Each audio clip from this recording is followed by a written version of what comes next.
So I thought this would be a good time, since I'm doing a repair, to show you a few things on a tank that was just pumped out. So we got a standard issue concrete tank.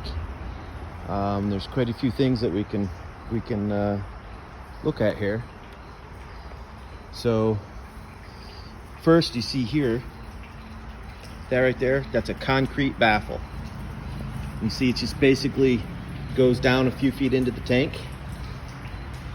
And what that does is all the waste coming in from that inlet pipe hits that baffle and breaks momentum. The light, everything's gonna go down, come into this main chamber. The lights are gonna float to the top, become the scum layer. The heavies are gonna go to the bottom, become the sludge. And in the middle is the effluent, which is just really dirty water, but it's water. Without that baffle, waste comes into that from that pipe, nothing breaks its momentum, it splashes into the tank, and it churns everything up. And all the bacteria that eats the sludge gets mixed with the bacteria that eats the scum. They don't like each other, they fight, they don't work well together. It messes things up. Things can't digest correctly. So, a good example here too, now that it's pumped out. See that water trickling in? It just rained really hard here.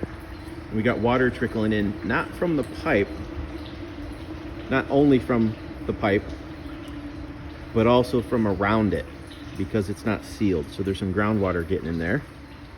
And we got some root intrusion. So that should be sealed up better around there. The plastic pipe going through the concrete needs to be sealed with some sort of epoxy, and that'll hold it. So this is the inlet inspection port. This is the outlet inspection port. If you notice here, there's no baffles, but there it is down there. So concrete baffles over time will fail and just fall off, and it's one of the reasons you gotta have it pumped every few years, is to check and make sure your baffles are in place. When they finally fail, it's a very simple repair. On the inlet side, you can just use PVC-T and a piece of PVC pipe. It's very inexpensive.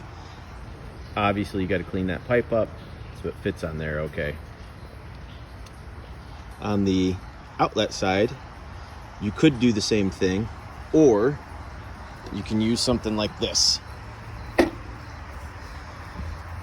that'll pop onto the pipe. This will go down under the waste so that only the effluent can get out.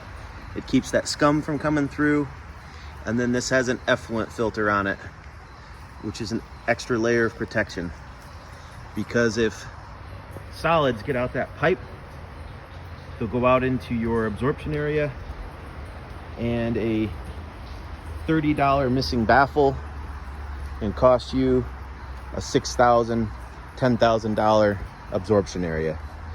So that also goes for the pump out too. Not paying for a pump out for 200 bucks could cost you not knowing that a baffle's missing, which could cost you thousands of dollars in the long run.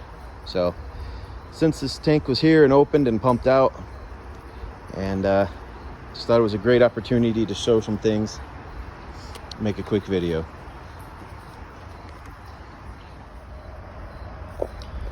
And so there it is, installed. About 5 minutes later, with a lot of bleach and rags and some thick rubber gloves to clean it, a little bit of glue, slap it on there, and you're good to go. It is not a $900 job like I've seen some places charge. And while we're here at it too, you can see when you're looking at the concrete,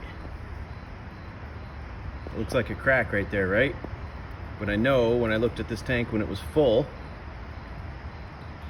that it was fine, it was holding waste. So the waste being up to normal levels told me the tank was fine.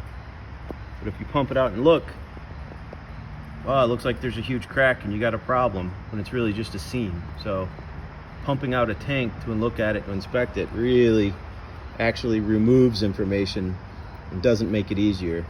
If there's a crack in the tank, the waste level is going to be at the level of the crack. If you pump it out, and look at all the sludge on there and scum that's on the side of the tank. You're not going to see a hairline crack. It's not going to do you any good. All right, well, that's about as much time as I want to stand and over a open septic tank. We'll seal this thing up.